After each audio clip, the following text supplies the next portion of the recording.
people can't afford to move. I love y'all. I appreciate y'all. Hit a like for the YouTube algorithm. If you are one of the millions on a journey toward the American dream of owning your own home, then you probably already know. It's tough out there. This week, the average interest rate on a 30-year mortgage climbed to 7.48%, the highest level since November 2000. This is the highest level of interest rates. It climbed to basically 7.5%, up from around 7%, slightly less than 7%, to over 7.5%. Did y'all know that you can actually get a lower interest rate if you get a 15-year mortgage instead of getting a 30-year mortgage? Did you know that you can actually get a lower interest rate if you get a 15-year mortgage instead of a 30-year mortgage? A lot of y'all are focused on the payment instead of being focused on the interest rate. I understand. I get it. It makes sense. But basically, mortgages has become, the interest rate on mortgages has gotten to the highest level since the year 2000. Very, very freaking hard to buy a house. Rates have nearly tripled in the span of just a couple of years from the lows seen during the pandemic. Back in January 2021, they dipped to 2.65%.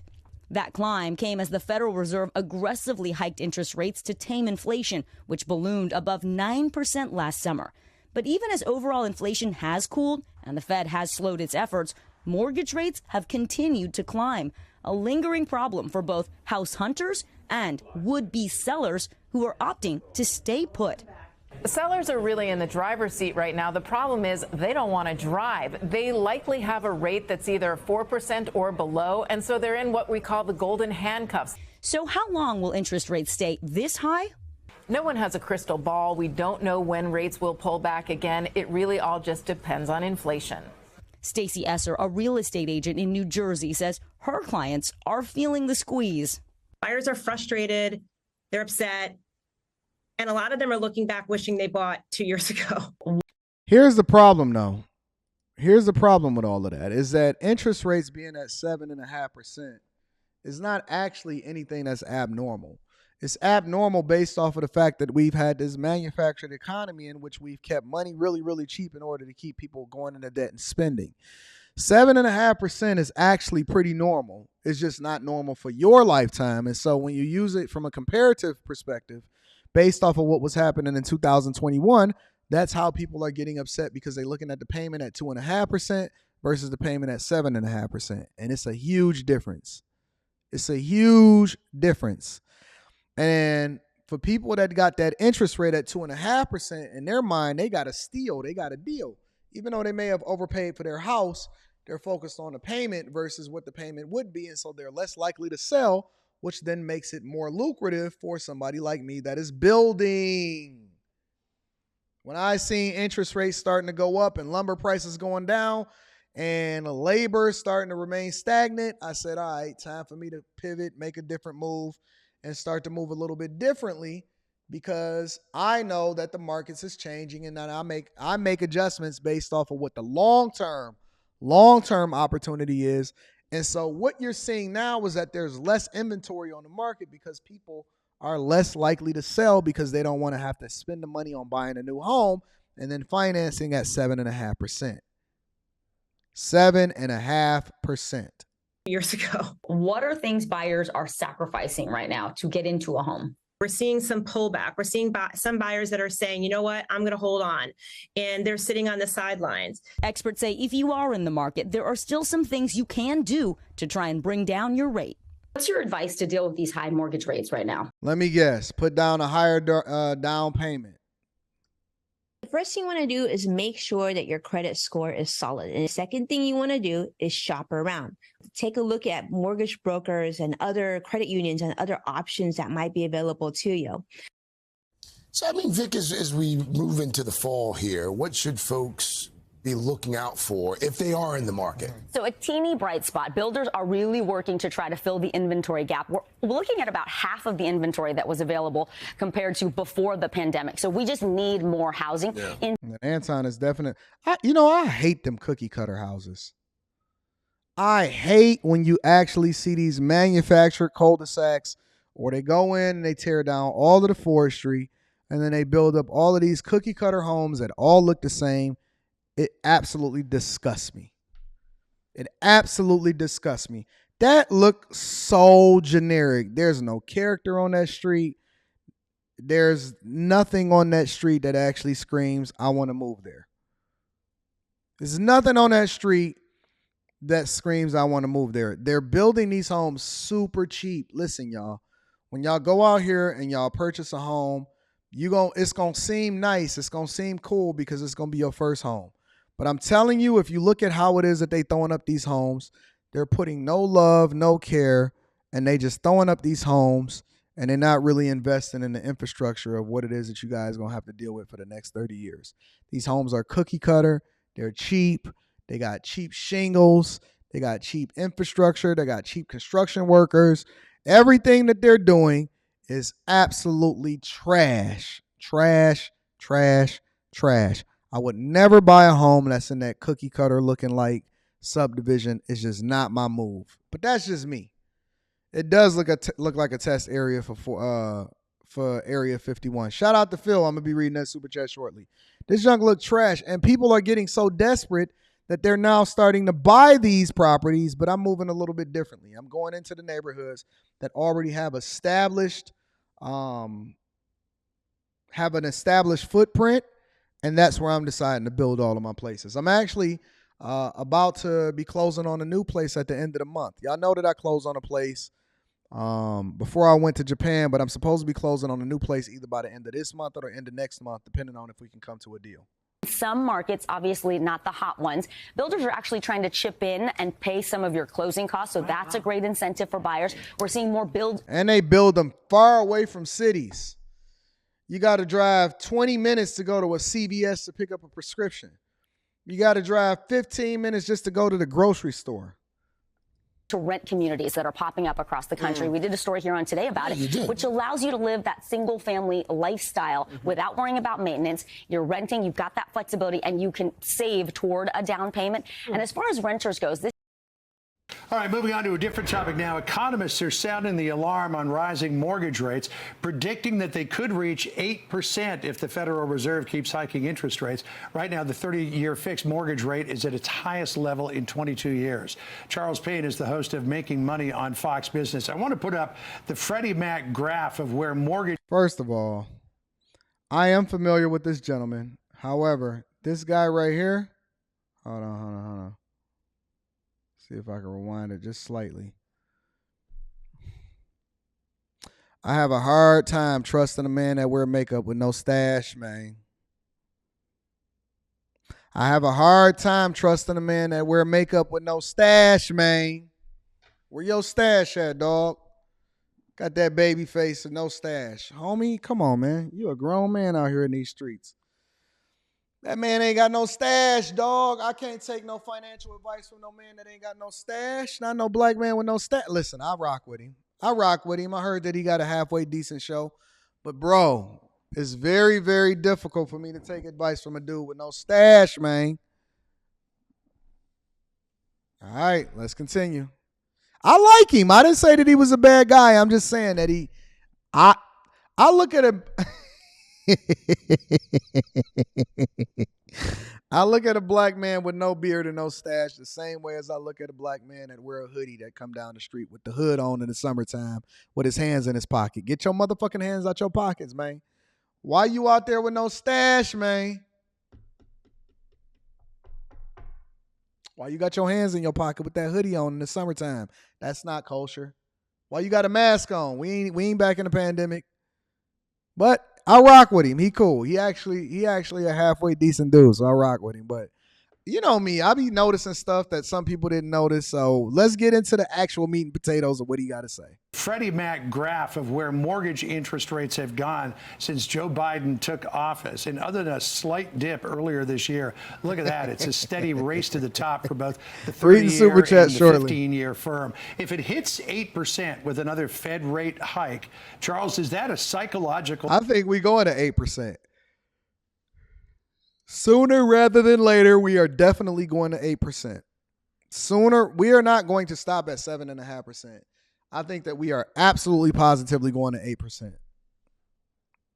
Don't worry. Listen, Anton is building housing And I'm going to also give y'all what my long-term strategy is, but we'll go from there. Barrier that really could slow things down in terms of home sales and new home construction? It's a psychological and a monetary barrier. So, I mean, this is, John, I think the great thing about that chart is how fast it went up. Because we had inflation come, a 40-year inflation that we hadn't seen in a generation from all of the money that was poured into this economy, and I argue a lot of it was unnecessary. We're dealing with the consequences of that. Yeah, the Federal Reserve, we just saw the minutes yesterday from their last meeting. Looks like they're going to continue to raise rates. We don't know how many more times, but it's not unreasonable that 8% would be the key. Now, here's what's so unique about this. Because rates went up so quickly, you have a lot of folks who own homes and they're paying mortgages at 3% or less. So now you're talking about mortgages at 8%. Well, it's good if you own have a house and you're paying 2% and you bought a $500,000 house and you love it, but you can't move. You can't move. Even if you make a profit, you can't move because your ensuing mortgage would be so much, it would erase all of the gains. Unless the gains that you have and the equity and the property that you have allow for you to be able to pay cash for the house. But here's the question that I have. Why would you want to move? Why are people so eager to move? That's what I'm trying to understand. Why are people so eager to move? What are they eager to move for? What are y'all moving for? I'm just curious. Why are y'all so eager to move? Why y'all so eager to sell your parents' house? Why are you so eager to sell and get the quick cash? I don't even understand why a lot of y'all taking out HELOCs unless you leveraging that money in order to continue to acquire more assets in which you then be able to pay off that HELOC a lot quicker. Why are people so eager to move? Why y'all so eager to get some more payments? Somebody said more room. No. Stop having babies. Stop having babies. Why y'all so eager to move? What up, fan? What's happening, baby girl? Does this impact the economy? Obviously, the housing market is critical to the economy. People can't move for new jobs. And then there's the psychological aspect of this you're talking about. Right now, at this very moment, Goldman Sachs says housing affordability is the worst it's ever been in this country. That hurts new housing, house developments. People aren't going to get married. There's no starter homes out there.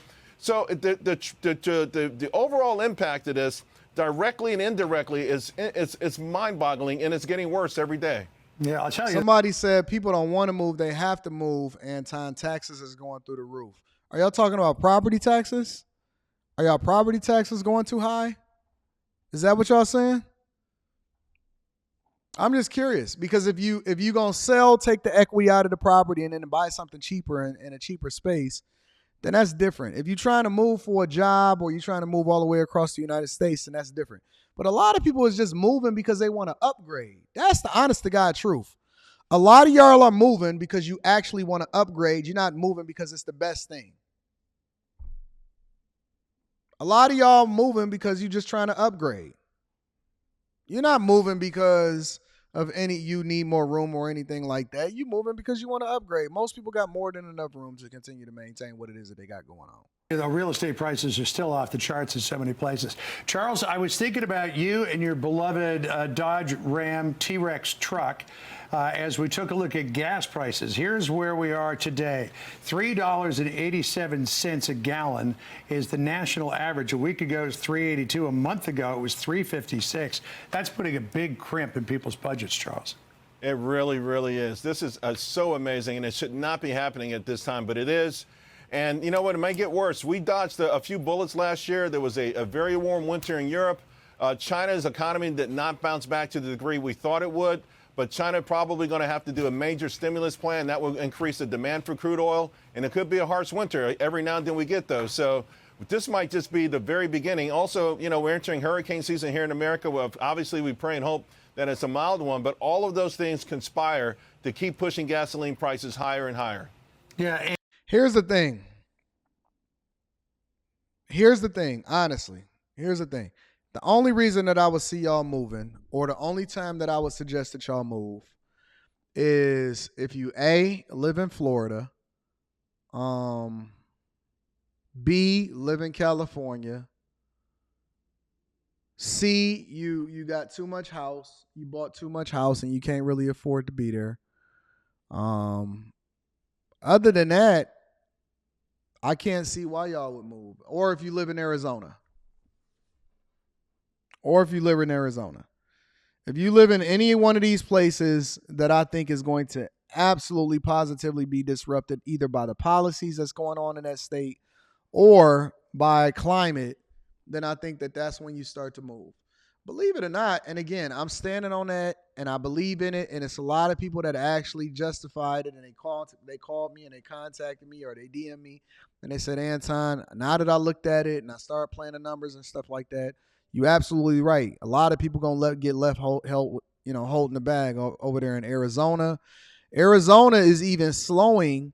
It's a lot of cities over in Arizona that's slowing building permits because they got too many building permits and they don't have enough infrastructure to be able to support what it is that they building, including water and including schools and so on and so forth.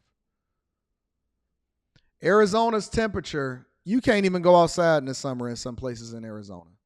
That's just the honest to God truth. California, a lot of insurance companies is leaving out of California. Over in Florida, obviously the majority of Florida is at or below sea level, so we know what's going to be happening over there. In Arizona, I don't think that they have the infrastructure to support what it is that they're trying to build. They now putting restrictions on how much water they can use over in Arizona because they haven't solved for that problem. Schools, infrastructure, temperature changes. I heard over in Arizona they just opened up the border and they let a whole bunch of illegals over there. If you going anywhere towards the middle of the country, that's where I would be. From an investment perspective, from a lifestyle perspective, I know a lot of people feel a certain type of way about the winters and all of that other type of stuff. Cool, then make more money to where you can spend your winter somewhere else. Where it is that all of the money is going to go, you got to remember the Great Lakes, I believe, is 21%. Great Lakes is 21% of the world's fresh water. It's the biggest freshwater reserve, or not reserve, the biggest freshwater space in the entire world. The Great Lakes is 21% of the fresh water that is available in the entire world. I could be wrong on that, but I thought that I read that multiple different times in multiple different spaces. And I think that that's where all of the investment is going. And so a lot of people is moving around based off of what the circumstance is, but they need to follow the trends. They need to pay attention to what the insurance companies is doing. They need to pay attention to what's going on in the industry. They need to see where the interest rates are. You need to see where the property taxes is headed. Over in Florida, everything that's being built, they raising up the HOA fees, and now they evicting people because they're not paying their HOA fees anymore. Somebody said move to China. No, you shouldn't. China is about to go through. China is already in a recession. A lot of people don't know that China is already in a recession. China is already in a recession, and they're not designating themselves as being in a recession yet. Never move to China. Never move to China. All right.